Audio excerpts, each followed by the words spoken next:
plenty powerful.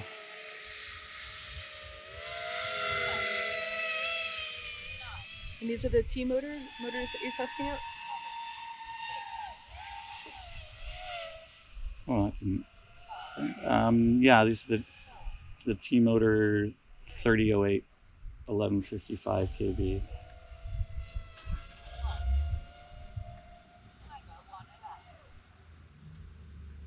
Whew. Trying out these new T-Motor, what are they? Velox 3008 motors. They're a little bit lower kV, 1155. I wanted to try a lower kV so I could see if it works for a better efficiency with the even though I'm using the heavy beefy 7040 props. I've done a couple flights with them so far, and they seem to be pretty good, especially for like the lower throttle control. Felt really nice. I'm not sure if they're actually going to be more efficient than 2806.5 motors, but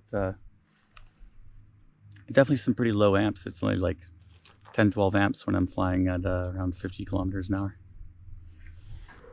I was asked by T-Motor a little while ago if I wanted to test out some of their new Velox motors. They've got 3008, 2808, and 2812. So when I was asked, I decided to give the 3008 a try in 1155 kV. I wanted to do that to try for 7-inch props. I think they're actually that size, and kV is probably intended for 8-inch. But since I fly long range a lot, I wanted to give that a try with my 7-inch props and see if I got some good efficiency out of it. As well, I was also wondering about, with the lower kV, what the throttle feel would be like in the lower end.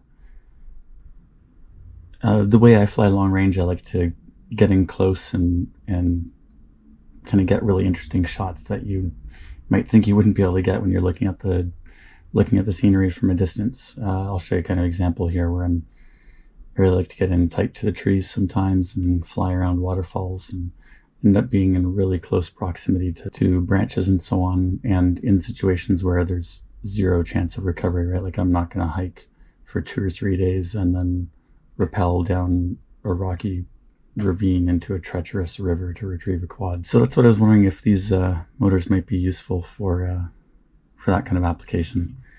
I figured the best thing to try them on here would be my Falcon 7 build. These new Velox motors have sort of different intentions behind them. So I'll see if I can find a thing on their website about that and put that on the screen here. So you can see in there that the 3008 motors are the efficiency motors.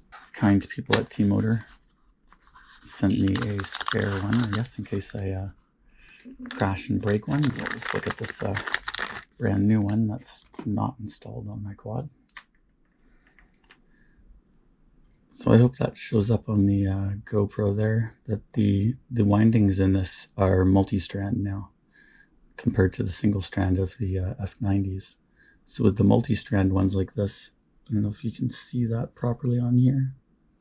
There's still gaps that you can see through in the stator, but not as much. So this makes a motor heavier, but it also makes it more efficient because it's making better use of the actual stator core's size.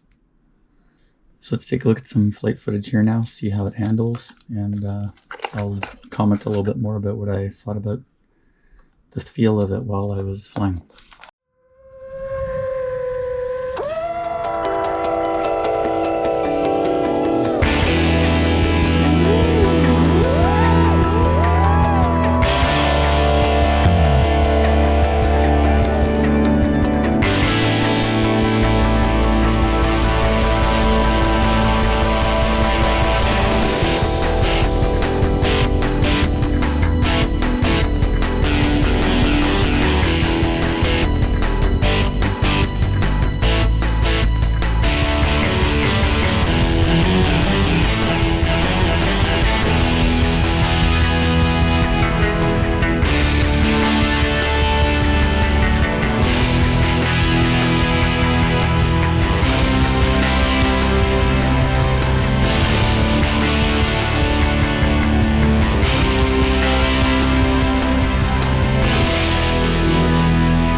My prop hit there? Yeah, something hit. One of the things I noticed right away was the throttle feel for this, and I'm guessing it's partly due to the lower KV and just how easily a motor of this size spins up a 7-inch prop.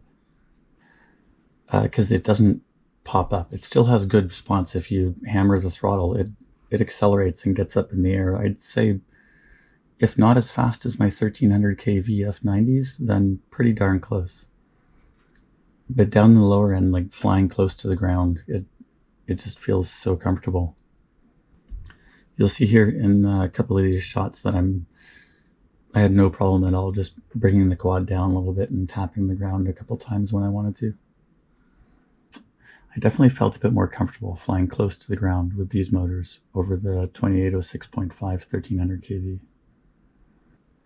I also did a long, slow sort of fly around with a little bit of freestyle at the end to try out how it worked with my lithium-ion batteries. So I used 2 of my 6S 18650 packs to fly this thing around for about 10 minutes. And the amp draw for those packs was totally fine. So taking a look at the amp draw and replaying the DVR for myself here, I got exactly 2 kilometers on 500 milliamp hours. That's just a little bit less range than I'm getting with my RAD Li-ion build. And I believe it's slightly more range than I was getting on this with the 2806.5 motors. But one of the catches being that these motors are more than 20 grams heavier than the 2806.5 motors. I probably wouldn't use these motors with my 21700 lithium-ion packs, because those batteries together, using 2 of them, is over 900 grams of battery. That, along with the heavier motors and a GoPro, I think would be overdoing it a bit for the 7-inch props. But I think I'm going to keep these on here and use them with my new 18650 packs, because these are only about 315, 320 grams each, and I'm going to use 2 of them together at once. So I use them 2 at a time like this on this quad. But I think with these lighter, just 18650 packs, going with the, getting 2 kilometers at 500 milliamp hours, that does average out to being 20 kilometers that I should be able to get with these. We'll see. That would be a little bit more range than I've been getting with the F90s. But the one thing I'm really looking forward to is trying out this low throttle control when I'm trying to get in really close to some waterfalls or mountainside cliffs or whatever next time I'm flying long range. So I'm going to keep these on here and give them a try for some long range flights next. They worked out really well at the flying field here. So the other batteries I've tried this with so far were a bit heavier. This one's a little bit lighter, so hoping this will be a little bit more fun to fly this pack.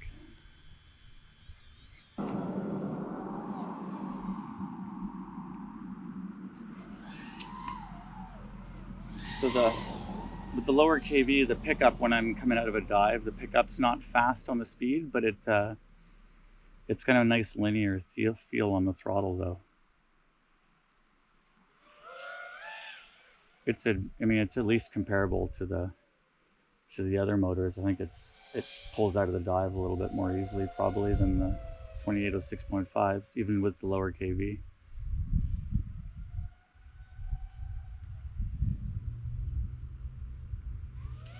I feel like the finer bits of control are a little bit better with these motors. Like normally I get a little bit wobbly trying to do that corner here. I should try to do that faster. I'll get a little kind of wobbly going through that corner with the throttle. It's hard to keep it nice, but it's pretty easy right here. Yeah. No, the throttle control in the lower end feels a little bit easier. It looks pretty stable from line of sight. Yeah, and I'm actually really comfortable flying super close to the ground with it. it doesn't like bobble up and down a lot. Like I'm, you know, I don't know, not constantly here, but I'm flying just like a few inches above the grass here. Whoa, orange cones!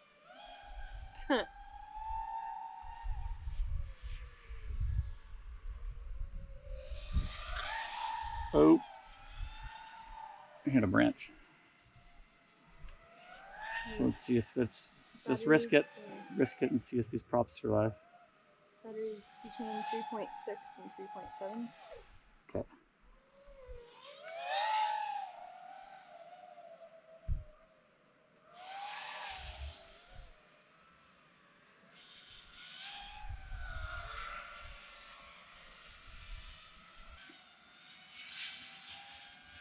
So the battery is going to get unhappy. Your battery is down to 3.5 and you're doing that. No, it's at 3.6.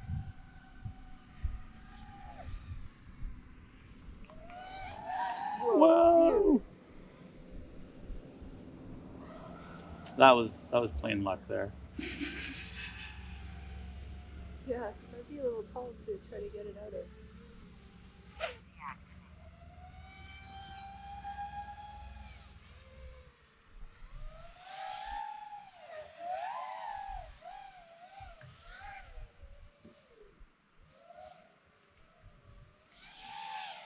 Yeah, I'm just really kind of surprised how comfortable it is to fly with the throttle. That's a good project. It doesn't kind of like pop up in the air and stuff. Maybe that's because of partly the lower KV. But I think it's just also the power of the motor down at low revolutions. It still seems to be able to really easily adjust the speed of the prop.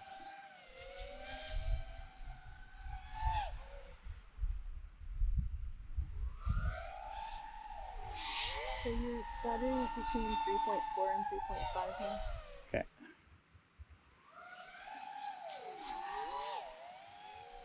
Yeah, I'm actually surprised how thanks.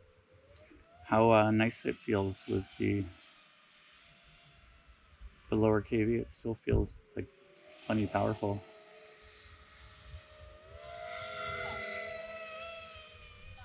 And these are the T-Motor motors that you're testing out? Oh, that didn't. Yeah, these are the T-Motor 3008 1155 kV.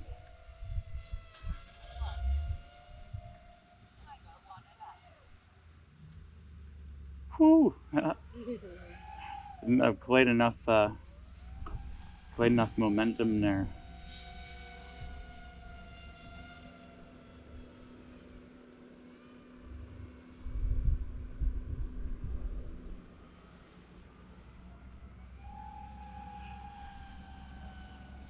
.43. I should land here soon.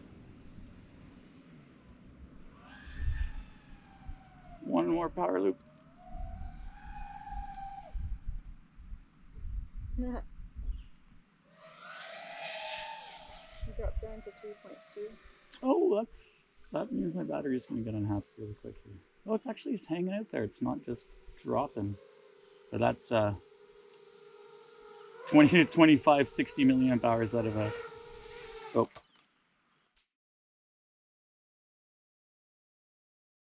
I didn't record my DVR. That was half the point of that, was to be able to have the DVR at the same time.